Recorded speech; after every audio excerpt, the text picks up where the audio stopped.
राधे राधे आप सभी को।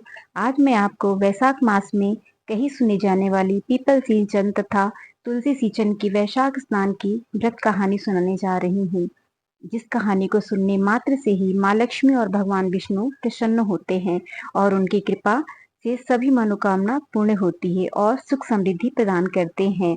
एक गांव में एक गरीब किसान था। उसकी पत्नी का देहांत बहुत समय पहले हो गया था। उसके घर में उसकी एक बेटी थी। वह विष्णु भक्त थी एवं बहुत ही संस्कारी थी। वह नित्य नियम से भगवान की सेवा पूजा किया करती थी। एक समय जब बैसाख का महीना आने वाला था तो वह गांव के कुएं के पास पानी भरने गई। वहां पर गांव की औरतों ने वैशाख स्नान के बारे में बातें कर रही थी। वह किसान की बेटी बोली, मुझे भी वैशाख स्नान के बारे में बताओ। उन औरतों में एक बूढ़ी अम्मा बोली, बिटिया, वैशाख मास भगवान विष्णु को प्रसन्न करने का सबसे आसान और सरल तरीका है। भगवान विष्णु को वैशाख मास बहुत ही प्रिय है। इस महीने में जो भी स्नान व्रत करता है, तुलसी और पीपल की पूजा करता है, उससे भगवान बहुत ही प्रसन्न होते हैं। तभी वह बोली, अम्मा, तुलसी पूजन का तो हमें पता है, पर पीपल पूजन कैसे होता और क्यों होता है? बूढ़ी अम्मा बोली, बिटिया, पीपल पर सभी देवी देवताओं का वास होता है। जो भी पीपल को सींचता है तथा दिया जलाता है, उस पर भगवान ब्रह्मा, विष्णु, महेश सभी बहुत प्रसन्न हो जाते हैं। परंतु याद रखना, रविवार को पीपल का पूजा नहीं करना चाहिए, क्योंकि भगवान ने लक्ष्मी की बड़ी बहन अलक्ष्मी को रविवार को पीपल में रहने को कहा था।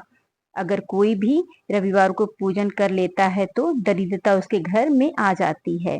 बूढ़ी अम्मा की बात सुनकर उसने सोचा कि मैं भी बैसाख स्नान करूंगी और तुलसी पीपल को सींचूंगी। बड़े ही जल्दी उठकर लड़की भगवान की पूजा कर कर अपने घर से कुछ दूर जाकर पीपल के पूजन भी करने लगी।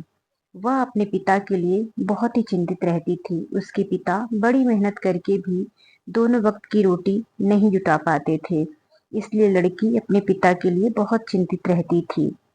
लड़की पीपल का पूजन करते समय भगवान से अपने मन की बात किया करती थी। अपनी गरीबी और परेशानी को बताती थी। वैशाख शुक्ल पक्ष की एकादशी को जब लड़की पूजा कर रही थी, तभी पीपल के पेड़ से एक लड़की निकली। उसने कहा, मैं लक्ष्मी हूँ। मैं रोज तुम्हारी बातें सुनती हूँ और अब मैं तुम्हें अपने सखी बनाना चाहती हूँ। किसान की बेटी बोली, ठीक है, मैं अपने पिताजी से पूछकर बताऊंगी। उसने कहा, ठीक है।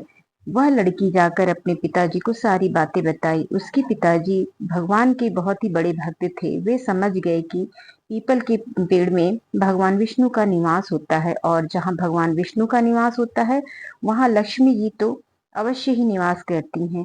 किसान ने कहा, माँ लक्ष्मी तुम्हारी पूजा से प्रसन्न है, इसीलिए वे तुम्हें अपनी सखी बनाना चाहती हैं। ये तो बड़ी ही अच्छी बात है। अगले दिन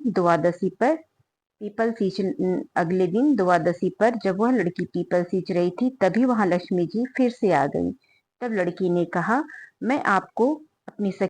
2 दिन बाद लक्ष्मी जी उस लड़की को अपने घर लेके गई और वहां पर उस लड़की का बहुत ही आवभगत किया और अपने आलीशान महल में उस लड़की को भोजन भी कराया। किसान की बेटी बहुत ही खुश थी माँ लक्ष्मी के आवभगत से और उनके भोजन से। जब वो अपने घर जाने की बात कहने लगी तो माँ लक्ष्मी ने कहा, हे सखी, तुम तो अपने घर जा रही हो, मुझे अपने घर कब बुलाओगी? उसने कहा, कुछ दिन बाद पूर्णिमा है, आप पूर्णिमा के दिन हमारे घर जरूर आना। तो उसके बाद किसान की बेटी अपने घर को गई और अपने पिता से सारी बातें बताई और कुछ देर बाद फिर उदास हो गई। पिता ने कहा, क्या बात है पुत्री, अभी तो बहुत चहक चहक के सारी बातें बता रही थी और अभी अचानक शांत क्यों हो गई? तो उसने बोला, बहुत ही बड़ी परेशानी है पिताजी।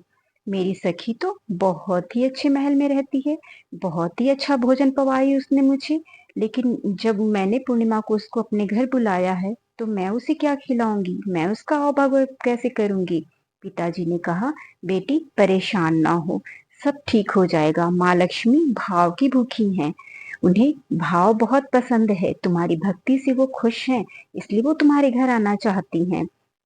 उसी के बाद जब पूर्णिमा आई तो माँ लक्ष्मी, भगवान विष्णु दोनों उनके घर आए।